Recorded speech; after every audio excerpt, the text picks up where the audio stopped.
I'm going to tell you a very disturbing story. Here is your trigger warning because there are some very disturbing things I'm going to talk about. Some of this is going to be a rehash because I may have talked about this like a year ago, but it's important to cover that story one more time and then tell you what happened over the past week because it gets wild at that point. Okay. And the story I got to tell you involves a former president of the Southern Baptist Convention whose name is Johnny Hunt. I'm going to show you his picture here just so you could see. This is Johnny Hunt. He was the president of the Southern Baptist Convention between 2008, I believe, and 2010. So this is like the highest ranking Southern Baptist in the country for a couple of years, not that long ago. And in 2022, we started to see a series of newspaper articles basically doing to the Southern Baptist Convention what like the Boston Globe did to the Catholic Church with Spotlight, right? Like we learned that over the previous decade, more than 200 SBC staffers or volunteers had been charged with sex crimes against more than 700 victims. The Southern Baptist Convention then said, we're going to do an internal investigation. And what did they find? That it was so much worse. Their own investigation showed that there were 703 abusers, 409 of whom were SBC affiliated and not just random people working in their churches. And by the way, those names were on a private list that they did not share with other preachers. So that's disturbing. The situation got so bad that the Department of Justice, Biden's Department of Justice, said they are going to investigate multiple Southern Baptist Convention entities. Not individuals, but they were looking at systematically, like, what the hell's going on here? That investigation is still ongoing. And in May of this year, the first person was indicted in that ongoing investigation. And that guy has pleaded not guilty. But it's an ongoing investigation. But the reason I bring all that up is in that internal investigation that the SBC undertook, there was one story in this very lengthy report that implicated Johnny Hunt, their former president. And it was a very disturbing story, which I will now share with you. Okay. This is page 149 out of 288. Okay. Long report. But let's talk about this together here. I'm going to zoom in here. We were asked to examine allegations of abuse during the relevant time period. During the course of our investigation, a Southern Baptist pastor and his wife came forward to report that former SBC President Johnny Hunt had sexually assaulted the wife on July 25th, 2010. And if you look, he was president of the SBC 2008 to 2010. So that means he had just stepped down from being the president of the SBC, and then he allegedly sexually assaulted this woman. Okay. And so let's see what happened here. The husband, a pastor for 25 years, had a professional relationship with Dr. Hunt, whom he considered a mentor. They told us, the husband and wife, told us that prior to the assault, Dr. Hunt groomed the couple with flattery and promises of help in ministry. They also reported that Dr. Hunt gave an unusual amount of attention to the woman, the wife, the survivor, including making remarks about her appearance and comments of a sexual nature, and unwelcome touching, including kissing her hand. It's going to get worse. I'm going to scroll down here. They conducted multiple interviews with the couple who relayed the following information, because here's the story that the couple told the SBC investigators. At the June 2010 annual meeting, Dr. Hunt invited that couple to come spend some time with him and his family at Panama City Beach while he was on sabbatical for the month of July. And these people looked up to Dr. Hunt. He's much older. His daughter is closer in age to the wife at this point. Okay. The couple did take a short vacation to the beach, staying at a separate location, and spend some time with the Hunts. At one point, Dr. Hunt kissed the woman on the forehead, made inappropriate comments about her figure. Weird, not criminal, but not appropriate. Okay, let's keep going. It gets worse. After the trip, the pastor told Dr. Hunt that his wife wanted to return to the beach before school started to hear someone speak. He asked Dr. Hunt's advice on getting her a condo. Dr. Hunt gave her a phone number for a condo owner in his complex, yada, yada, yada. Basically, he tells the wife, you could stay here And she had no idea that Johnny Hunt was right next door to her. He didn't tell her that. But it turns out now the wife is staying in a condo and Johnny Hunt is in his own condo next door. Okay. On Saturday, July 24th, 2010, the pastor texted Dr. Hunt and asked him, "Keep an eye out on my wife." And Dr. Hunt said, "I will take care of her and my family will keep an eye out on her." That's nice. They trusted him. Okay. Blah, blah, blah. This goes on for a while. Okay. We're going to scroll down here.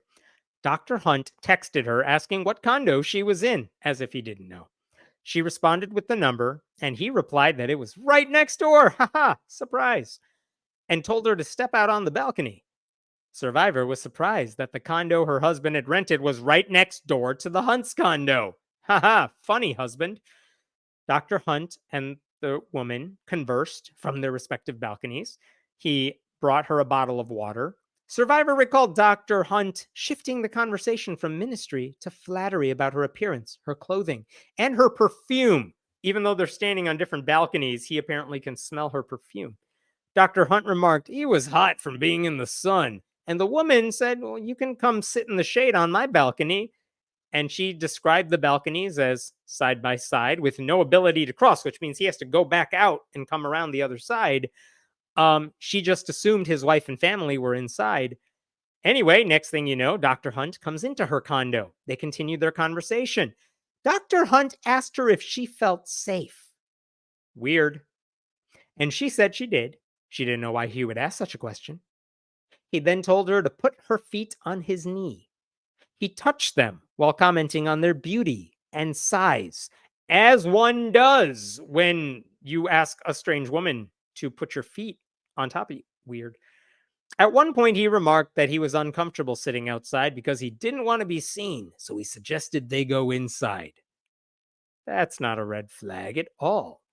Dr. Hunt pointed to the bedroom. Why don't we go in there? And said that he guessed that they didn't need to go in there. She objected by emphatically saying no. In the living room, Dr. Hunt asked about ministry and church stuff, and then Dr. Hunt slid closer while Survivor was telling a story of the stress that she and her husband were under at the church. He asked her more personal questions about her life, like, "Have you ever done anything like this before? What is this?" And if she was wild growing up, which, by the way, in a conservative Christian context, what does that even mean? Still inappropriate. She was confused and not sure of what he meant. All right, disturbing part coming up. Dr. Hunt then moved toward Survivor and proceeded to pull her shorts down, turn her over, and stare at her bare backside. He made sexual remarks about her body and things he had imagined about her. During this time, Survivor felt frozen. Survivor said these were some of the longest moments of her life. She mustered the courage to ask him, could she turn back over? And Dr. Hunt said yes. When she turned back over, she began to pull up her shorts. Dr. Hunt then pinned her to the couch, got on top of her, and pulled up her shirt. He sexually assaulted her with his hands and mouth. Suddenly, Dr. Hunt stopped and then stood up. She pulled down her shirt. She said she didn't want him to ruin his ministry, at which point he responded he didn't want to ruin hers. But then he forced himself on her again by groping her, trying to pull her shirt down, and violently kissing her. She didn't reciprocate, but rather stood, eyes open, very stiff, hoping he would just stop and leave. And he finally stopped and left. Okay, I'm going to stop there. It's disturbing. But this is all in the Southern Baptist Convention's own report.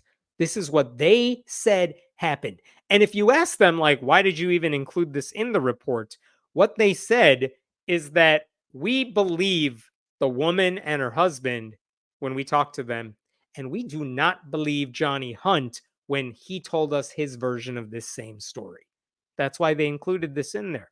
They went on to say in their report that that Hunt spoke to this woman like right after all that happened. And he said, quote, he would like to have sex with her 3 times a day. And then the next morning, he apologized. He begged for forgiveness. He asked for her to keep it a secret. And then after all that happened, allegedly, this is what was shared on a website about Baptist news. Let me show you this. This is from 2010. Look at the date on this. August 10th, 2010, shortly after that thing. Johnny Hunt and wife extend their leave of absence. Just look at the first paragraph here. Johnny Hunt, pastor of First Baptist Church in Woodstock, Georgia, and immediate past president of the Southern Baptist Convention, has extended his leave of absence from the church through mid September, citing physical and emotional exhaustion. He's so tired, you guys. Can I just take a break for a little bit while I deal with some stuff? So he's just on a break from preaching and teaching and all that stuff. Guess what happened shortly after that? In 2023. Oh, I'm sorry. Let me back up for a second. All that stuff I just told you, that all happened in 2010, right? So after this guy goes on sabbatical, he comes back. He goes right back to preaching like nothing ever happened. And as far as the public knows, nothing happened. This guy took a break. He had a very busy, demanding job as president of the FBC for a couple of years. He did a break. Let him have a break. And then he came right back to preaching. And he did that until 2022 when that internal investigation was made public. And people are like, they read that story I just read to you, and they're like, what the hell? We cannot have this man preaching. And then Johnny Hunt decided to basically sue. He sued the Southern Baptist Convention. I should say, he initially denied the allegations. Then he later said, no, you guys, it was all consensual. And then he said, I went through a religious restoration. I went through like Christian rehab and I'm all better. But it wasn't good. So he then filed a lawsuit against the Southern Baptist Convention. This is from Religion News Service. Is a pastor's sin a private matter? Johnny Hunt's lawsuit makes that claim. And basically, you could see after explaining this thing, without telling his congregation or the millions of Southern Baptists he had represented as their president, Hunt went through a secret restoration process that included counseling sessions with the woman he had fondled and her husband. He then returned to the pulpit, and for a dozen years, no one was the wiser. He retired in 2019, took on a role as the senior vice president for the Southern Baptist Convention's North American Mission Board, and just continued his busy and often lucrative career as a preacher and public speaker. Like, this guy's life just went on as if nothing had ever happened. Until in 2022, that report was made public, and it basically shut off the money pipeline for the guy. And then he sued the Southern Baptist Convention for defamation. How dare you say I committed adultery, he said. That encounter, according to him, I want to see if I could find the exact thing, but he basically accused the Southern Baptists of overstating what happened there. They made it look like he was a villain when, according to Johnny Hunt, everything was consensual. He said that his lawyers said that their encounter involved only kissing and some awkward fondling, unquote. So he's saying, infidelity, sure, but it wasn't assault. How dare you say I committed sexual assault? And plus, his lawyers argued, he wasn't even the Southern Baptist Convention president anymore. He was just a civilian at that point. So why did you include him in the report? And his lawyers said including him was nothing more than a, quote, strategic decision to deflect attention from the SBC's historical failure to take aggressive steps to respond to reports of child sex abuse and other sex crimes in its past. Which is a very weird thing to say, because if you're saying you only included him because you guys had a historical failure to deal with sex abuse, Hunt was the president of the Southern Baptist Convention when all the failures were occurring.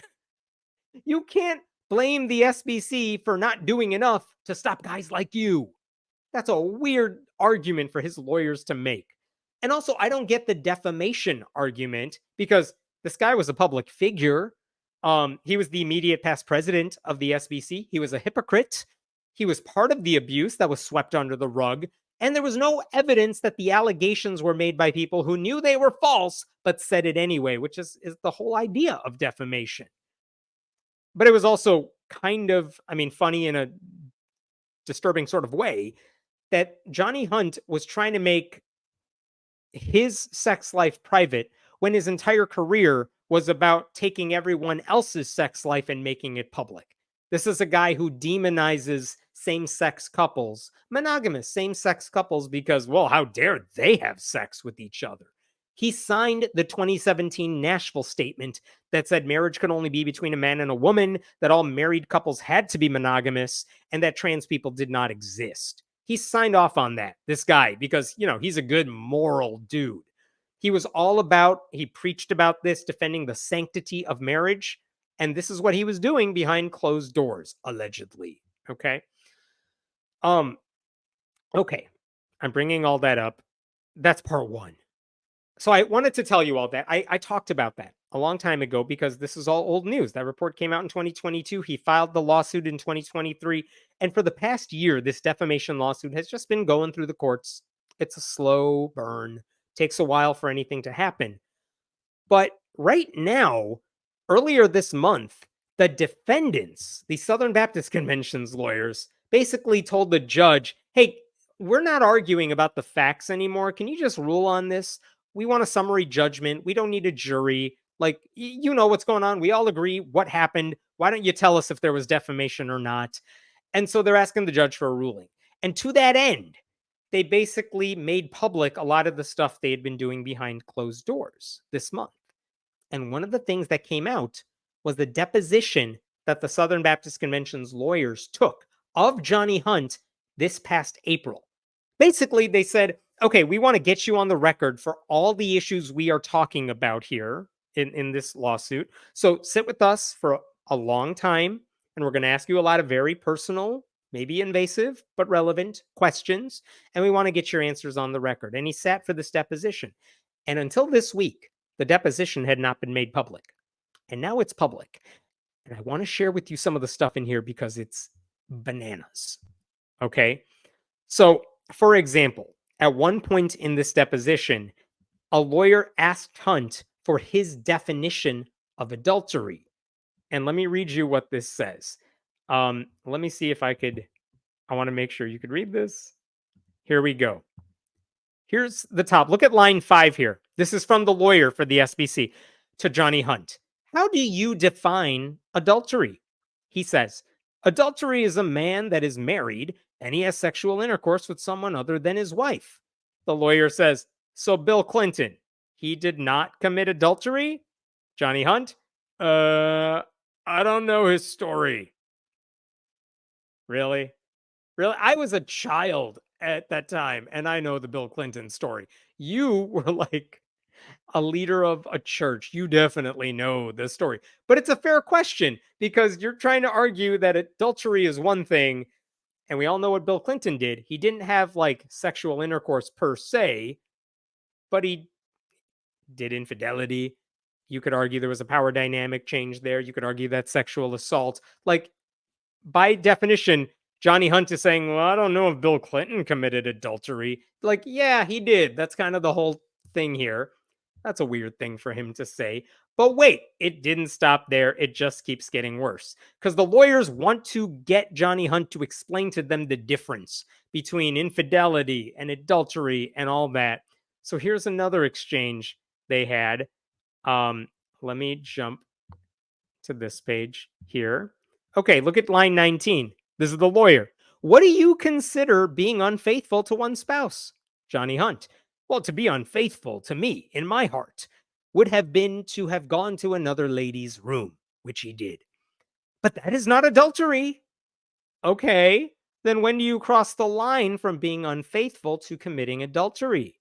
To which he says, when you have sex with her. And by sex, you mean intercourse. Intercourse, exactly. So you could be unfaithful by going to a woman, not your wife's room, and kiss her. And that's not adultery? That's not adultery. Is that what you have counseled people over the years who have come to you seeking marital help? The Bible would counsel that, and absolutely. You could see that the lawyers are like, dude, how are you parsing this? If you went to another woman's hotel room and you kissed her, that is definitely adultery. And he's like, no, it's not. No, and they're like, come on, is this what you tell couples that come to you? He's like, yes, that is absolutely what I tell them. Let me scroll down a little more to that exact same page. Look at this. Look at line 18. What's your view on emotional affairs? It would just be that a person had deep feelings for someone other than their spouse. Is that being unfaithful? It would be unfaithful, but not adultery. So your definition of adultery is limited to sexual intercourse with someone not your spouse. Yep. Other than that, the Bible used the word, and history will use the word fornication. I don't know how that helps him. It's just wild to watch him try to spin how everything he did was not adultery, even though it seems to fit, right? So the lawyers still could not figure it out. Like, because the problem with what he was saying is that he admitted he kissed another woman. And then they asked him about that, because isn't that infidelity, right? So this is what he said later on. Let me show you. I'm skipping around between like 300 pages. It's 368 pages, this deposition. And I read all of it because I hate myself. Line 5 from the lawyer. Well, you keep saying false allegations, but you did, in fact, kiss another man's wife, correct? I never kissed her lips in my life. My lips have never touched her lips, so help me God. Now I'm confused. Okay, good. Because your complaint very clearly says that the encounter with the woman, Jane Doe, involved kissing and awkwardly fondling. And what does he say? Because she said I kissed her forehead at a time earlier. She just didn't get the context with her husband there when they were both crying as I was offering counsel because things had fallen apart at their church. Like, you guys, Johnny Hunt was just helping them, and he kissed her on the forehead, as one does when you're helping a couple with their church. And she didn't get it because, woman. He goes on to say, she also said on one occasion, which I do not remember, that I kissed her hand. Like, what the hell, woman? And that was a real grooming moment, according to her testimony. But no, my lips have never touched her lips. And now the lawyer's like, dude, what the hell? I just want to be crystal clear that in her condo on July 10th, 2010, you did not kiss Jane Doe, because you totally said you did. He says, my hand raised to God, my lips have never touched her lips, ever. And you did not awkwardly fondle her? Okay, I did awkwardly fondle her because she was coming on to me. Dude is not helping his case at all. I have never been questioned before is the reason I'm so excited about being here today. I have never had an opportunity, and I will speak to all of you people and how that came about. All right, this goes on for a while. It is amazing how he's trying to get away from saying he did the wrong thing. At one point, the lawyers wanted to point out that the woman, the victim, the survivor in this situation, she is the age, roughly, of Johnny Hunt's own daughter. And isn't that kind of a weird detail, right? She's in her early 30s. And it led to this exchange, which honestly, of all the things I just read to you, this is the one that made me cringe the hardest. You have a couple lawyers going back and forth here trying to figure out how to word this, but here you go. This is line 22. I think she's about your daughter's age, right? Says Johnny Hunt. And then the lawyers go back and forth for a while, but look at this. She's around 33, 34. Yeah. Okay. So they're about the same age, regardless of what year. Yes, right. They are in the same age range. Yes, ma'am, says Johnny Hunt. And what do you think, says the lawyer, what do you think would cause a woman that much younger than you to have this attraction to you? And what does Johnny Hunt say? I wish you could tell me I wish you could tell me that since you're a lady. Ew. Ew, ew, ew. Dude, what the hell? Why do these women just find me so hot? I don't understand. I need to take a cold shower. Okay, so elsewhere in this deposition, I swear I'm almost done with this, but come on, how can you not read all of this? Elsewhere in the deposition, Johnny Hunt admitted that he fondled and kissed her breast for a couple of minutes, but that wasn't adultery. And he said he knew it was consensual, and they wanted to push back on that a little bit. So here is another part where they ask about that. Here we go. Line 7. So when you say you've never kissed her mouth, you have kissed other parts of her body? Yes. And after the breast fondling and the kissing, what was the next thing that happened? Okay, here's Johnny Hunt. Okay, and let's be real careful to say in this very consensual relationship, this is not a tense lady. This is a very welcoming lady. What was she doing to indicate that she was consenting to this sexual encounter? Enjoying it. How did she indicate that? By no resistance whatsoever, no frowns whatsoever. Was there any talk back and forth? I don't remember a conversation. She's a very quiet person. Did you find her attractive? She's an attractive lady, of course. Oh my God! Ah! Like, listen, you don't have to be a therapist or a psychologist or whatever to understand that enthusiastic consent, which is what you would want, is not a woman who puts up no resistance and has a blank stare on her face, right? Many victims of sexual violence will tell you that when they were attacked, they instinctively guessed that if they pushed back in any way, it would have made the situation worse. It would have led to something more violent. So they concluded that giving the attacker what he wanted was actually the safest course of action. And when that happens to Johnny Hunt, he treats that as consensual sex. When by his own description of it, it was not. If a woman wanted to be with him, she would not be doing the things he just described. So basically, in short, to summarize all this, Johnny Hunt says there was no adultery involved because he never had intercourse with his sexual assault victim. He fondled her, he touched her, he kissed her breasts, but he insists it was all consensual, even though she didn't say anything and she just lay there and she had a blank look on her face and she didn't push him off of her. Like, to call that assault does not feel like a stretch, much less defamation. But even putting aside the lawsuit for a second, to watch a former Southern Baptist leader insist that what he did wasn't adultery is to stretch the definition of that word beyond comprehension. And it makes you wonder how horrible his advice was to couples that came to him because they were having problems in their relationship. What did he tell the men? And what did he tell the women if they didn't enjoy whatever sex they were having in their relationship or lack thereof? What did he tell them? And remember, the only reason this story was even included in the SBC's report is because they believed the survivor and her husband, and they did not believe Johnny Hunt because they spoke to him too before they published it. And his argument is that by including him in that report, they made him a pariah. People would not pay to have him speak at their churches anymore, and they canceled him. And actually, this is an article from Baptist News Network describing the very deposition I'm reading because they said, really, you were canceled? You were canceled. Johnny Hunt. Check this out. The attorney then lists a series of 6 conferences and asks Hunt if he still speaks at those, to which he replies, yes. How many days would you estimate in 2023 you were booked on? You were booked or on the road for speaking engagements? Probably 24 Sundays of the year. And then the 3 conferences. There were actually 2 more. And this year alone, he's already done 5 men's conferences.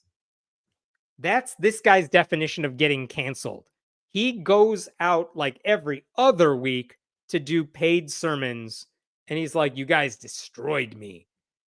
And I got one last bit of this deposition to show you, which is they asked him about what he preaches at all these events because they're all like men's conferences, right? They're like, what do you preach to them about?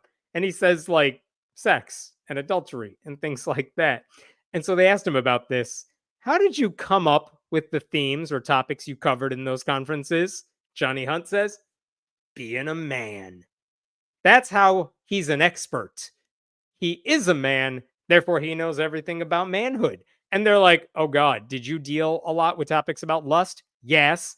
Temptation? Yes. Adultery? Yeah, it probably came up. Like, he doesn't want to say yes because that might mean he knows what adultery is. So he's like, maybe I talked about that one. Jesus, this guy is the absolute worst. So this lawsuit is ongoing. We'll see what happens. And again, I just want to point this out. The only reason I think it's worth talking about this, one, he is the former leader of the Southern Baptist Convention, and it just reveals their hypocrisy, their cruelty, the way they treat women, horrific stuff. That's one reason to talk about this. Another reason is that Johnny Hunt built his entire career, and the Southern Baptists have built their entire religion on the idea of sexual ethics. Like, that's a focal point in everything they do. They're anti gay, they are anti trans, and their whole thing is we got to protect the sanctity of marriage and the family. And those, damn liberals with their sexual lack of ethics and their polyamory and stuff, they're all horrible people.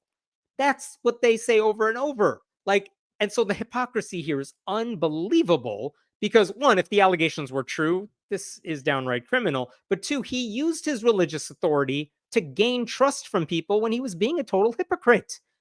And it's important to remember this guy has always pushed the false idea that being Christian makes you moral, that having Christian ethics makes you a better person. You're on the moral high road.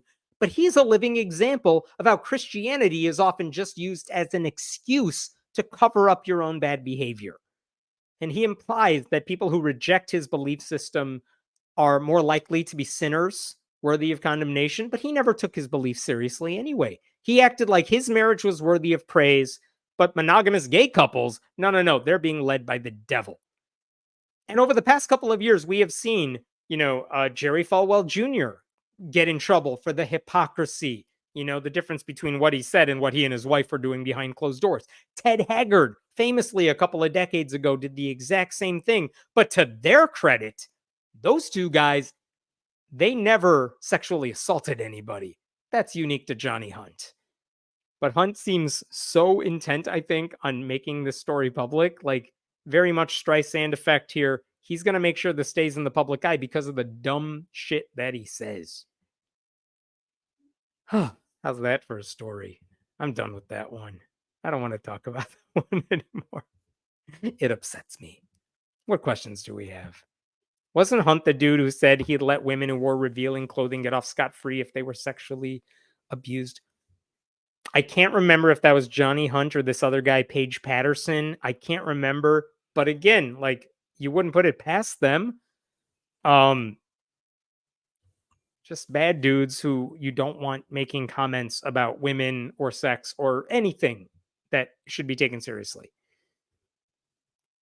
They protect their pastors and they use scripture to make the congregation feel guilty for judging the guilty pastor. Yup. It's why they all overwhelmingly support Donald Trump despite everything awful that he does. It's not about, living up to their standards. It's about using the Bible to hurt their perceived enemies. It's why they like him. It's why they protect guys like Hunt. Yes.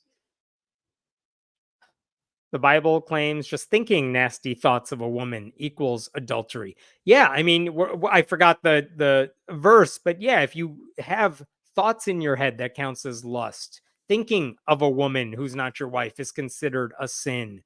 You're not supposed to do that much. That's why they tell like people at uh, con- sorry, abstinence only sex ed classes, like, why shouldn't you look at porn? Why shouldn't you read anything illicit? It's because it's going to make you have bad thoughts. And of course, if guys have those bad thoughts, they always blame the women around them for doing that. Like, how dare you wear revealing clothing that shows your shoulders? You're making these boys lust after you. Is sodomy adulterous? Oh boy, now we're combining sins.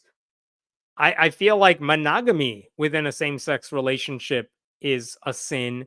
So sodomy is definitely adulterous. Even if it's opposite sex sodomy, you're doing something you shouldn't be doing. The thing is, what if it's sodomy with your wife?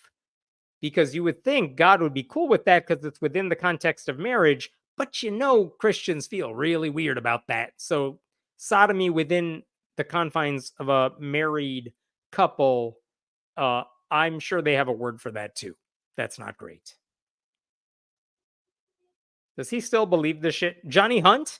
Uh, I mean, apparently he never believed in it, right? Based on everything we're reading. So I can't imagine he believes in it now. And as long as he's, but as long as he's still giving sermons and getting paid to do it, I'm sure he's going to tell everybody to live up to some standard. And if he doesn't do it himself, it's only because the devil tempted him.